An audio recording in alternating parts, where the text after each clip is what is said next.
अरे आज ये दूध कम क्यों लग रहा है?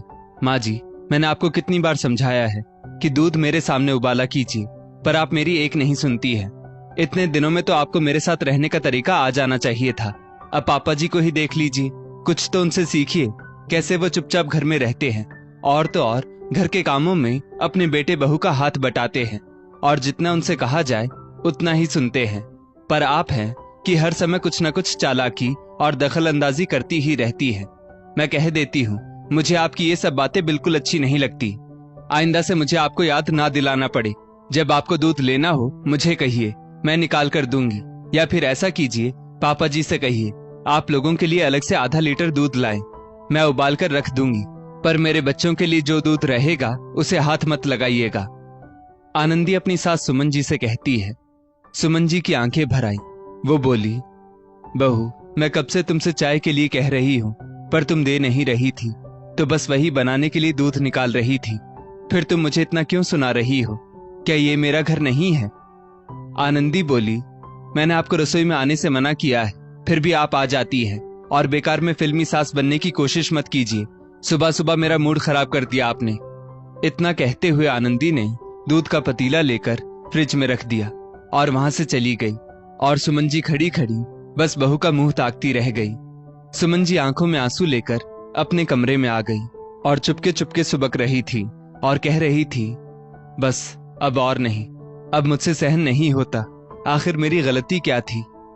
तभी कमरे में सुमन जी के पति महेश बाबू आए और बोले, कितनी बार तुम्हें समझाया, पर तुम मेरी एक बात नहीं सुनती हो।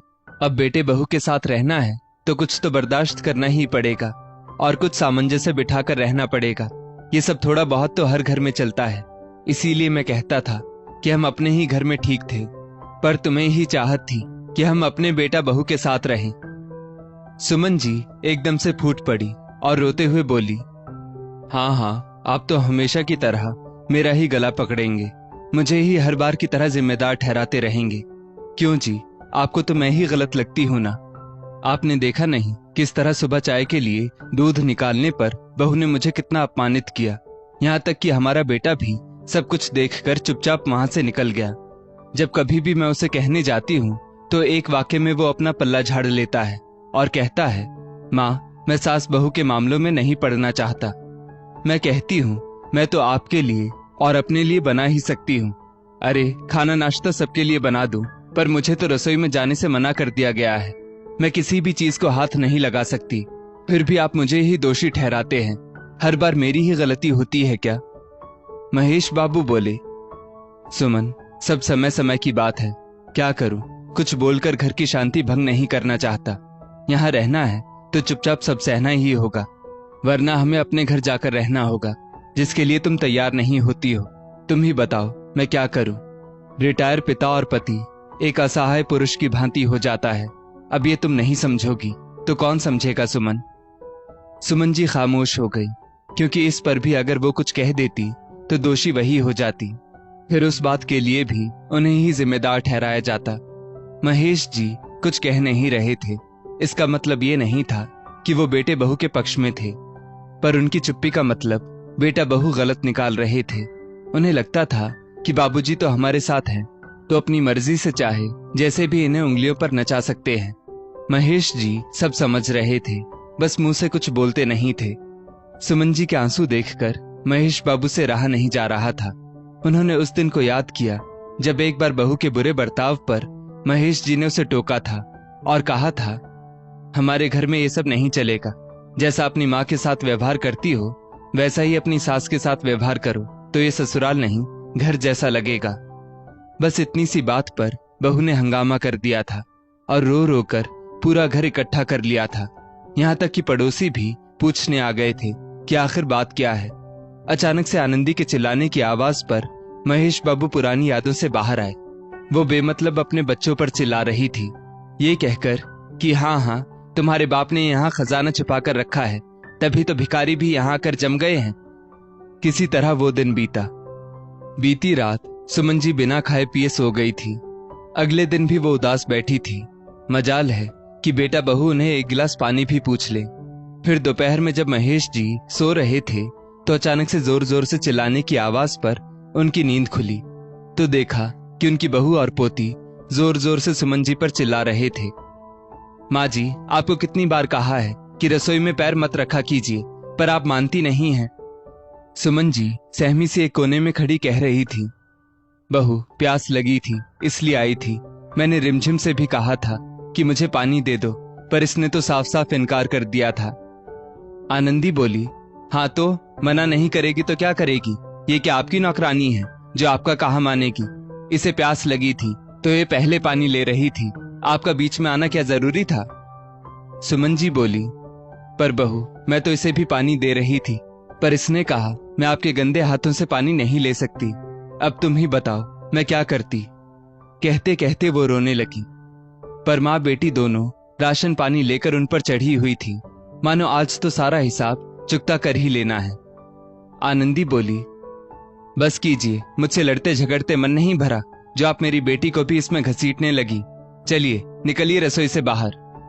बेचारी सुमन जी प्यासी आंखों में आंसू लिए महेश बाबू को देखते देखते अपने कमरे की ओर जाने लगी, ये सोचते हुए कि क्या आज भी महेश बाबू चुप रहेंगे, अपनी पत्नी के लिए कुछ नहीं कहेंगे।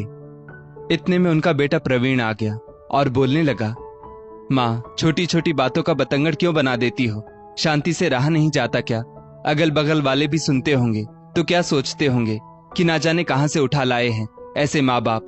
बहुत हुआ, बंद कीजिए अपना ये सब ड्रामा। महेश बाबू से आज रहा नहीं गया, वो चिल्लाकर बोले, बस तो तुम करो। आज तक मैं चुप रहा, सबका लिहाज करता रहा, पर आज तुम सबने अपनी हद पार कर दी है। सबके साथ तुमने भी अपनी माँ की इज्जत, उसके मान सम्मान की धज्जियां उड़ा दी। तुम क्या भूल गए कि इसी माँ ने तुम्हें 9 महीने अपनी कोख में रखा, हर दर्द से तुम्हें बचाती रही, तुम्हारी सब ख्वाहिशों को पूरा करती रही। अरे खुद पसीने में लथपथ रहती थी, पर तुम्हें पंखा झलकर सुलाती थी। इतनी गर्मी में भी वो एक गिलास पानी के लिए इंतजार करे, आखिर क्यों? प्रवीण ने इधर उधर देखा और बोला, बाबूजी कम से कम आप तो ये सब मत कीजिए। मैं सोचता था आप समझदार हैं, पर आप भी माँ के साथ रहते रहते गंवारों जैसी बात करने लगे हैं। अरे यहाँ रहना है तो ढंग से रहिए ना।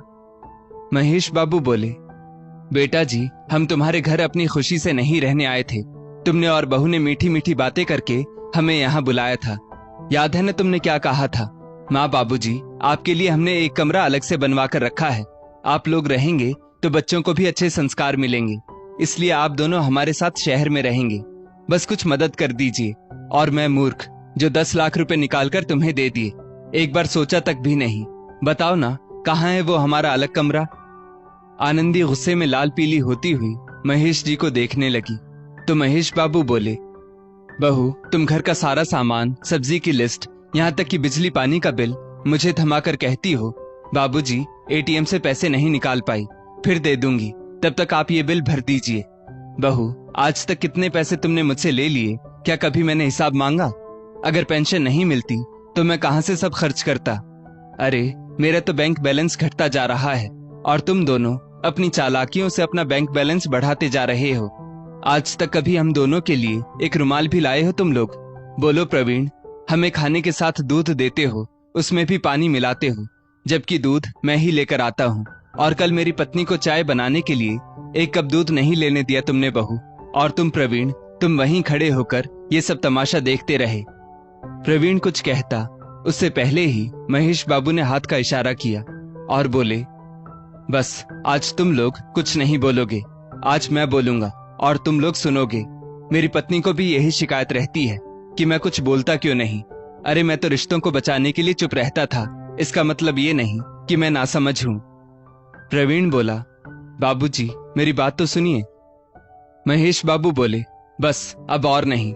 मैं हमेशा तुम्हारी माँ का ही गला पकड़ता रहा, उसे ही चुप रहने के लिए कहता रहा, हमेशा तुम्हारा पक्ष लेकर उसे ही जिम्मेदार ठहराता रहा, पर इस सब के जिम्मेदार तुम लोग हो। पति को अपने पक्ष में बोलते हुए देखकर सुमन जी फपक फपक कर रोने लगी और कहने लगी, नहीं जी रहने दीजिए, मेरे लिए क्यों अपना मुंह खराब करते हैं। महेश बाबू बोले, नहीं सुमन बस अब और नहीं। मैं हमेशा इन लोगों का साथ देता था, ये सोचकर कि चुप रहूंगा तो घर की शांति बनी रहेगी, पर ये लोग तुम्हारा अपमान पर अपमान किए जा रहे हैं। अब हम दोनों यहाँ नहीं रहेंगे, ठीक है ना बेटा? तुम लोग तो यही चाहते थे, तो हम दोनों यहाँ से जा रहे हैं। हमेशा हमेशा के लिए। और हाँ, जो तुमने जबरदस्ती मेरी वसीयत बहू के नाम करवा ली थी, उसे भी मैं बदल कर अपनी पत्नी के नाम करूंगा, ताकि मेरे जाने के बाद ये किसी की मोहताज ना रहे। आगे तुम लोगों का जुल्म उसे सहना ना पड़े। मेरी चुप्पी का गलत फायदा उठाया तुम लोगों ने। अरे, माँ बाप कुछ कहते नहीं तो इसका मतलब ये नहीं कि वो नासमझ हैं। प्रवीण ने पत्नी को इशारा किया और दोनों झट से महेश बाबू के पैर पकड़कर माफी मांगने लगे और कहने लगे, हमें माफ कर दीजिए, हमने तो इतना सोचा भी नहीं था। अरे, हम तो आपका सहारा बनना चाहते थे और हर घर में छोटी मोटी बातें तो होती रहती हैं, फिर आप इतना बुरा क्यों मान रहे हैं? महेश बाबू ने बेटे बहू को खुद से अलग किया और बोले, सारी जिंदगी कठिन से कठिन परिस्थितियों में भी तुम्हारी माँ मुझे सहारा देती रही। आज मैं इसे तुम्हारे रहमो करम पर छोड़ दूं, बुढ़ापे में यही मेरा सहारा बनेगी, ये तो मुझे पता था।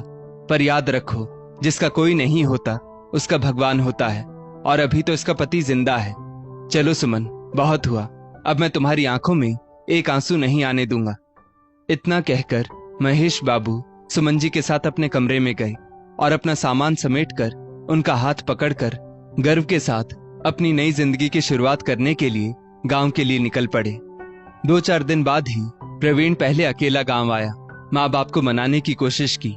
जब वो नहीं मानी तो कुछ दिन बाद पूरे परिवार को लेकर आया और रोने धोने लगा कि हमसे भूल हो गई, हमें माफ कर दीजिए। पर इस बार महेश बाबू अपने फैसले से टस से मस नहीं हुए। उन्होंने अपनी वसीयत बदल दी और सब कुछ अपनी पत्नी के नाम कर दिया। वहीं सुमन जी ने अपने बेटा बहू, पोता पोती सबसे मुंह फेर लिया, ये कहकर कि हमारे मरने उपरांत भी तुम लोग यहाँ मत आना, क्योंकि हमारे पास जो कुछ है वो अब तुम्हारा नहीं होगा। भले ही हम इसे अनाथ बच्चों को या वृद्ध लोगों को दे दें, पर तुम्हें फूटी कौड़ी नहीं देंगे। इतना कहकर सुमन जी ने अपने घर का दरवाजा अपने बच्चों के लिए सदा के लिए बंद कर दिया। दोस्तों, इस स्टोरी को लेकर आपकी क्या राय है? नीचे कमेंट करके जरूर बताइएगा और ऐसी ही और भी बेहतरीन वीडियोस के लिए हमारा पेज जरूर फॉलो करें। धन्यवाद।